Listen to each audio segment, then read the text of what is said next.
President Trump is weighing his options for a permanent replacement to the nation's top law enforcement position. One day after being essentially fired, Jeff Sessions issued a statement thanking President Trump for the opportunity to serve as Attorney General. But the end of his tenure came after a tumultuous time at the Justice Department. CBS News Washington correspondent Paula Reid has the latest. President Trump turned his attention today to who will serve as his next attorney general. The candidates, all loyalists, include presidential lawyer Rudy Giuliani, outgoing Florida Attorney General Pam Bondi, former Attorney General William Barr, and former New Jersey Governor Chris Christie, who was seen at the White House this morning. Congressional Democrats called for emergency hearings into Sessions' Wednesday firing, saying it was meant to undermine Robert Mueller's high-profile Russia investigation, and it puts the nation in the throes of a constitutional crisis. Well, the Democrats don't seem to begin or end a sentence these days without having the word crisis in it. Until there's a replacement, the department and the Russia probe will be overseen by Acting Attorney General Matthew Whitaker, chosen by the president yesterday. Whitaker, Sessions' chief of staff for the past year, has expressed skepticism about the scope of the investigation. If Bob Mueller and his small U.S. Attorney's Office, as I've heard it described today, does go beyond the 2016 election and get into Trump organization finances unrelated to the 2016 election, I think that would be crossing a red line. Whitaker also has ties to a witness in the Mueller probe, former Trump campaign chair Sam Clovis. Whitaker chaired Clovis's run for Iowa State Treasurer in 2014. Sources tell CBS News Whitaker has no plans to recuse himself, despite calls from Democrats to do so. What raises my concerns is a person who's been so vocal against the investigation that was going on, now putting in charge a day after the election. Paula Reid joins me now from the Justice Department. So, Paula, you mentioned acting replacement Matthew Whitaker's political history. What kind of blowback is the president receiving for his choice? When I talk with sources here inside the Justice Department, they view Whitaker with suspicion. They believe he is a political opportunist, and there are concerns about whether or not he is working for the American people and running basically all of federal law enforcement, or whether he's here to do the president's bidding. Obviously, many Democrats take issue with this selection. There are concerns that the president went outside the line of succession. There is actually a legal line of succession here at the Justice Department.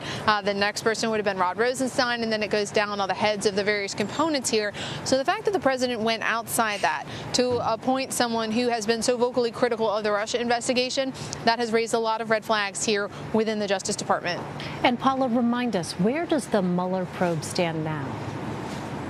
Well, at this point, they've had over 30 indictments or plea deals with various people, and some of those were Russian organizations, Russian individuals, but some of them were, of course, the president's associates, his former campaign manager, deputy campaign manager, and a campaign advisor. I mean, it's been a very high yield for Special Counsel Robert Mueller over the last year and a half or so. We know that he has been working on a final report that he will submit to Whitaker or whoever's overseeing the special counsel when it's done, but it's not clear, Lane, whether or not that report will ever be made public. The other big thing going on with the investigation right now is the president and his participation.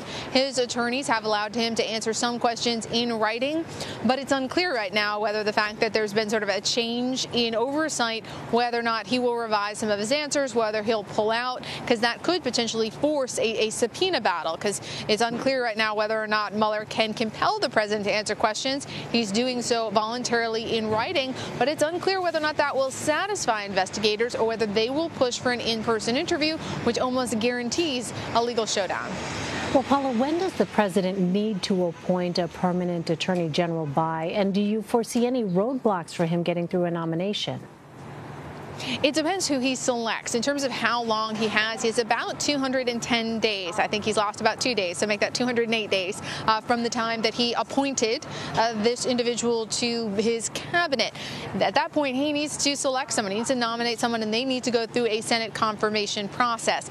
Now, most of the names that have been floated so far, they appear to be people who would likely be confirmed, but they're going to all face really tough questions about what they're doing here, whose interests they are pursuing, and about oversight of the special counsel investigation, particularly when it comes to the president's attorney, Rudy Giuliani, who has represented him in that investigation. I think it might be hard for the Senate to confirm him without some sort of assurance that he would step aside.